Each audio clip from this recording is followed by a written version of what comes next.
The test is in 4-part, Part 1, Part 2, Part 3, and Part 4. Now look at Part 1. Part 1. You will hear a telephone conversation between a customer and a telephone service representative. First, you have some time to look at questions 1 to 6.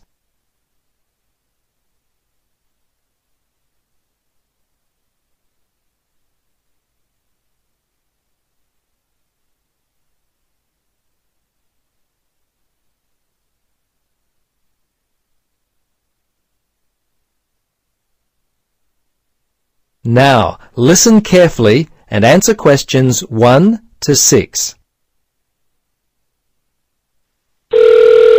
Hello, Cheap Calls Unlimited. This is Adam O'Shaughnessy. How can I help you? Yes, I heard something on the TV the other day about cheap local and national calls.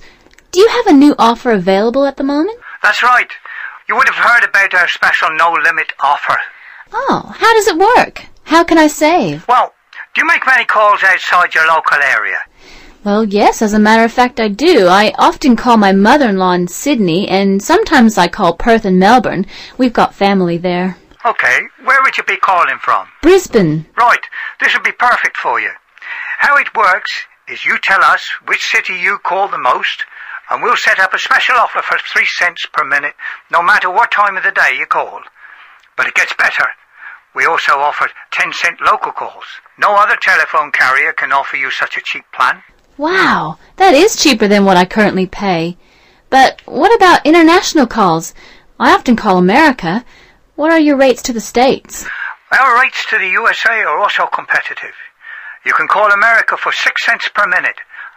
This also includes a connection fee of 15 cents. That's competitive, all right.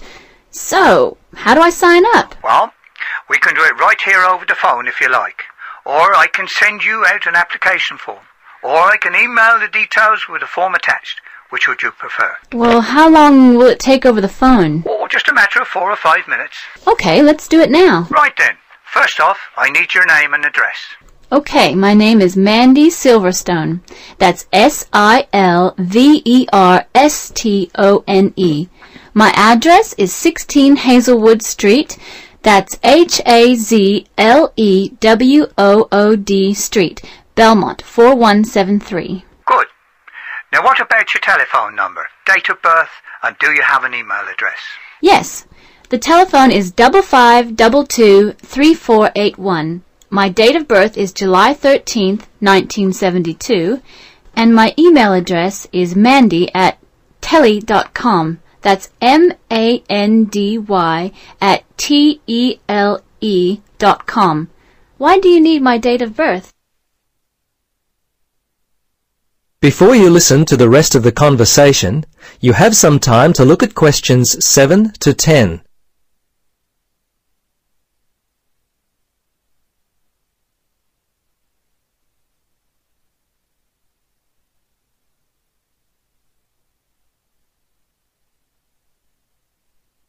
Now, listen carefully and answer questions 7 to 10.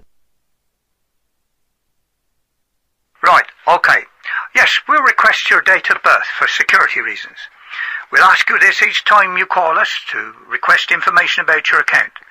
Not for making a payment, but, if you wish to change any of your details or change your plan, those kind of things. Okay, I understand. Okay, right. Well, we're finished. Do you have any other questions at all? Yes. When does this new service actually start? Yes, I'm going to send the information to our sales department. They'll process it today and your new service will be ready tomorrow. By next month, you'll really start to experience the savings. Fantastic. Okay, well, that's all I wanted to know. Oh, when will I receive the bill? That'll be 1 month from the day you signed up. It'll be sent on the same day every month thereafter, unless you request a change. We can send them every 2 or 3 months if you prefer.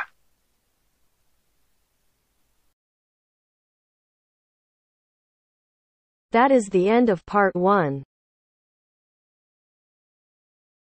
You now have half a minute to check your answers.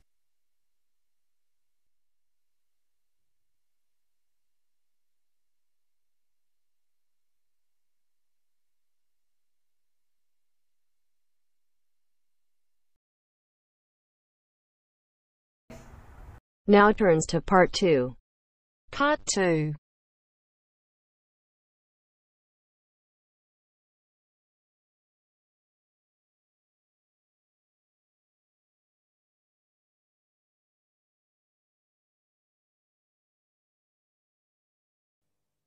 You will hear part of an interview between Dr. Hilsden, a member of staff on a fashion design course, and a student, Julia, who is applying to do the course.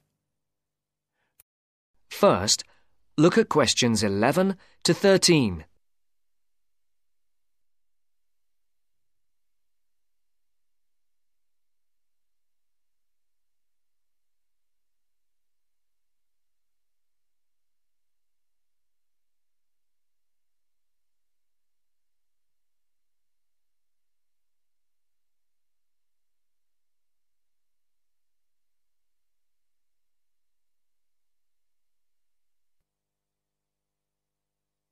Right, Julia. So, from your CV and portfolio, and what you've already told me, you seem to be very much the sort of person we're looking for on the postgraduate course.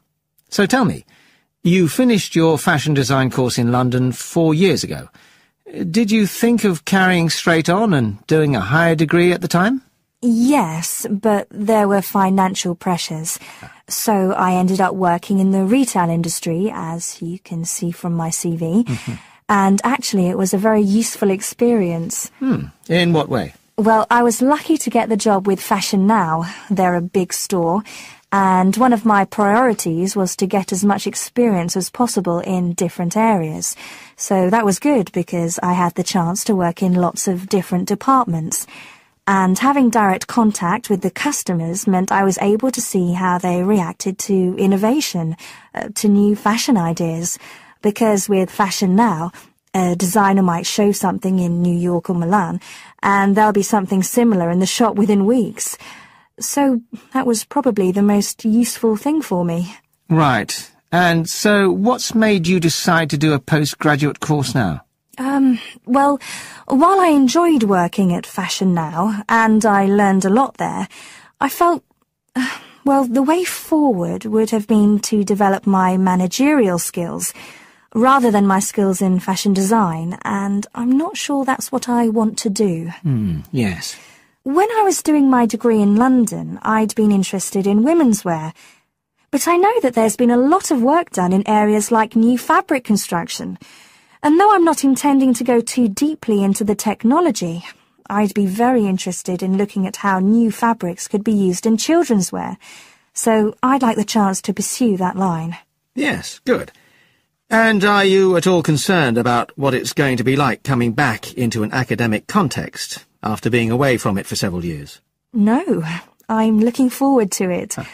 But I'm basically more interested in the application than the theory. Or at least that's what I've found so far, and I'm hoping the course will give me the contacts and skills I need eventually to set up my own enterprise. I'm particularly interested by the overseas links that the department has.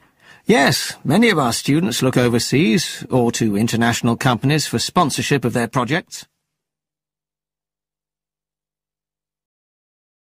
Before the talk continues, look at questions 14 to 20.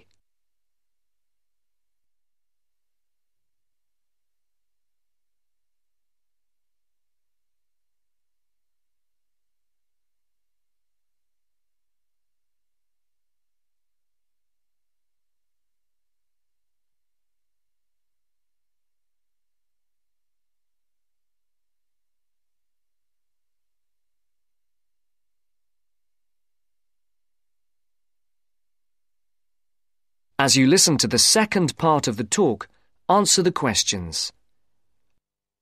And the facilities here look excellent. I just went to look at the library. It's really impressive. There's so much room compared with the one at my old university. Yes, most students find it's a good place to study. And there are link-ups to other universities, of course, and all the usual electronic sources. The staff run an information skills program, which we recommend all postgraduates do in the first week or two. Design students find these special collections particularly useful. Yes. Then we have a separate computer centre, which has its own academic coordinator, Tim Spender. He's got a background in art design, and the ethos of the centre is that it's a studio for innovation and creativity, rather than a computer laboratory. Oh, right. I liked the study spaces where students can sit and discuss work together. Very useful for joint projects. We always had to do that sort of thing in the cafeteria when I was an undergraduate.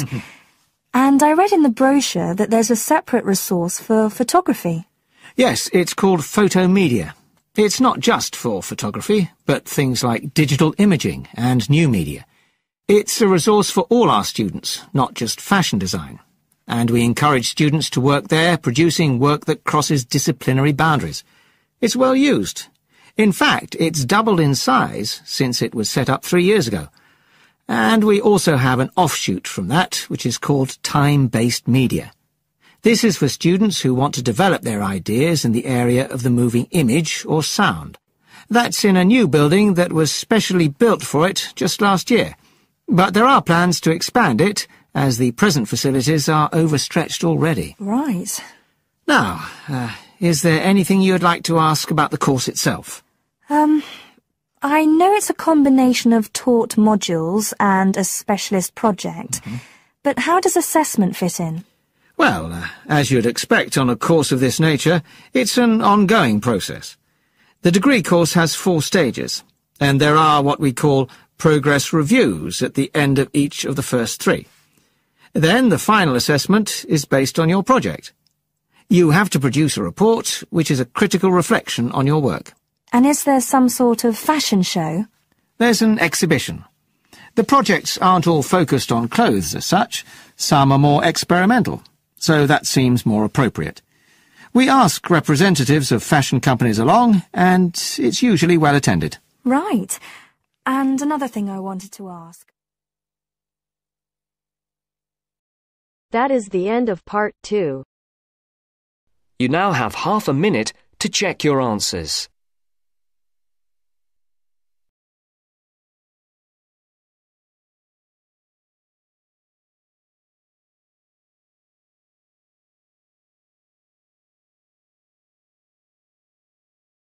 Now turns to part 3. Part 3. You're going to listen to a talk about the food we eat. First, you have some time to look at questions 21 to 25.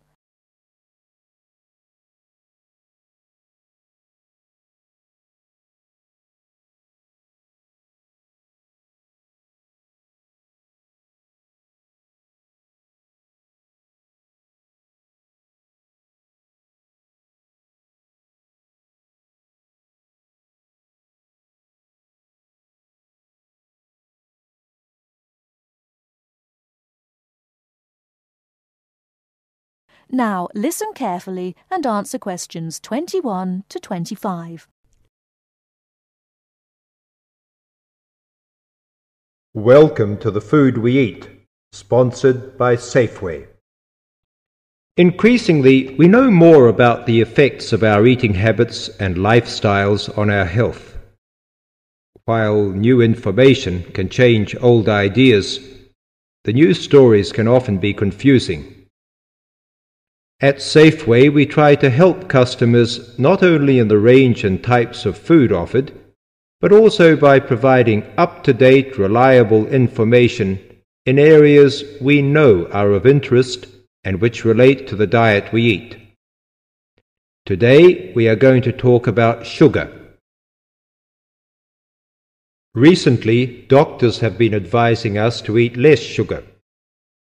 The health recommendation to use less sugar is for 2 reasons. Firstly, for the sake of our teeth, since the amount and frequency of sugar consumption links to decay. Secondly, as sugar is a good source of calories, it can easily be a problem if we tend to be overweight. The dental risk is because bacteria which occur naturally in our mouth feed on carbohydrates, sugar and starch, to form plaque and acid. Plaque is a sticky coating that prevents the bacteria being removed by saliva. The acid attacks the tooth itself. This takes time, however, So the trick is to avoid sticky foods like sweets, which stay around in crevices feeding the bacteria.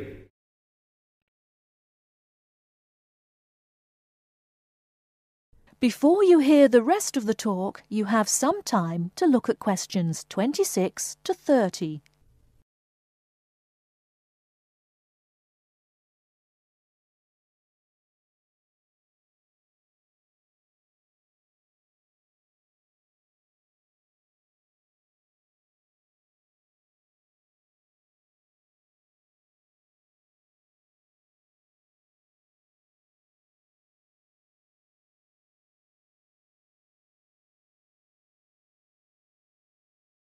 Now listen and answer questions 26 to 30.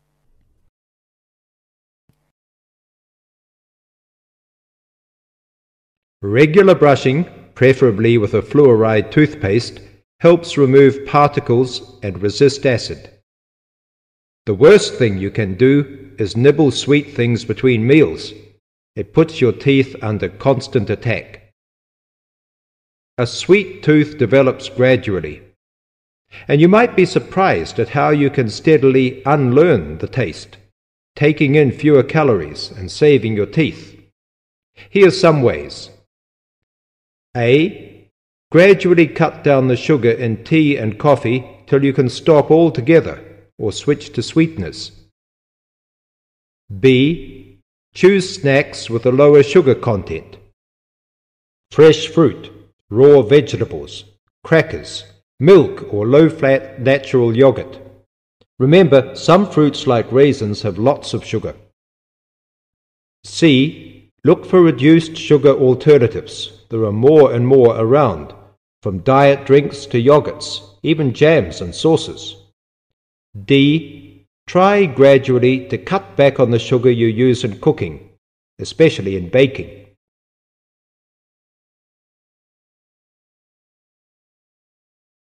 That is the end of part 3. You now have half a minute to check your answers.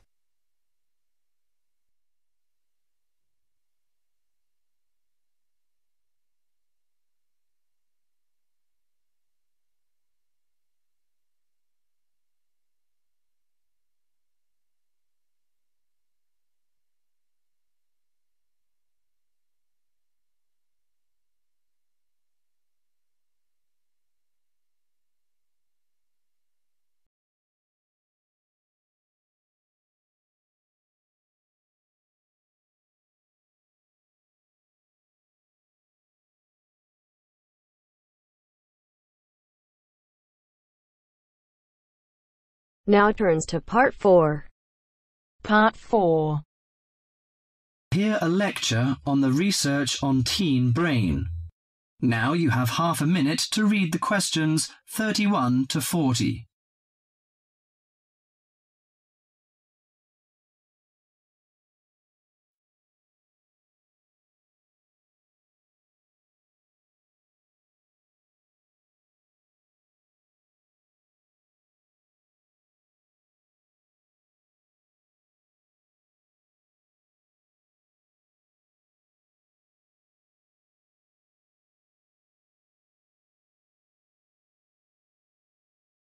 Now listen to the lecture and answer questions 31 to 40.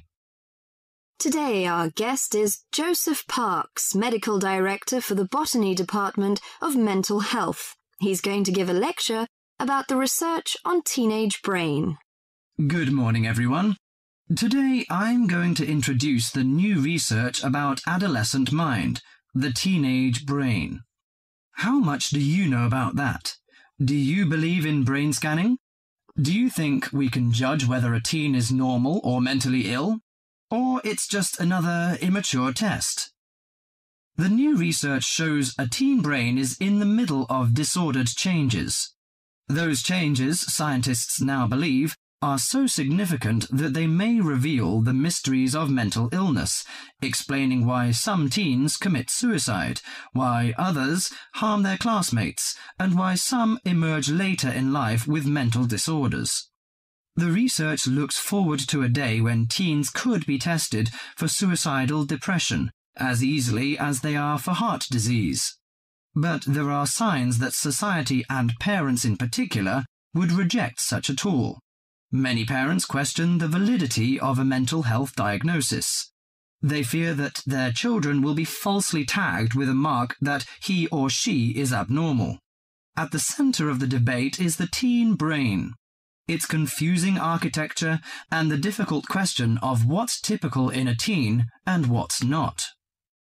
Under the old thinking, the adolescent brain was fully formed, needing only to be filled with facts, figures, and experiences to become an adult mind. At the same time, many people rejected the idea that young people were even capable of developing mental illnesses. However, the new research shows a teenage brain is an organ in transition. It has an unstable and vulnerable composition.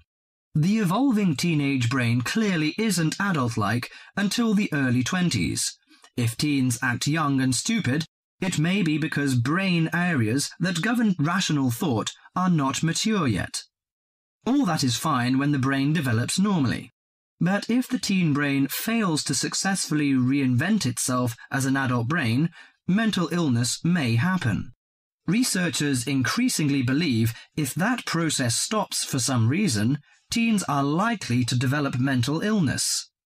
Early warning signs might be disregarded, as adults may think them the typical teen behaviors. Perhaps the chief hope of the new research is that it could make a difference for teenagers suffering from mental disorder and major depression. These can lead to suicide, which for years has been the leading cause of death for teens. Until recently, scientists couldn't peer into living brains to look for changes associated with normal development or mental diseases. That is beginning to change as researchers develop ever more sensitive brain scanners. However, the composite pictures are somewhat misleading. A snapshot of an individual brain may fall somewhere between normal and mentally ill. For now, psychiatrists and psychologists must still rely on interviews and observations of children's behavior to diagnose mental illness.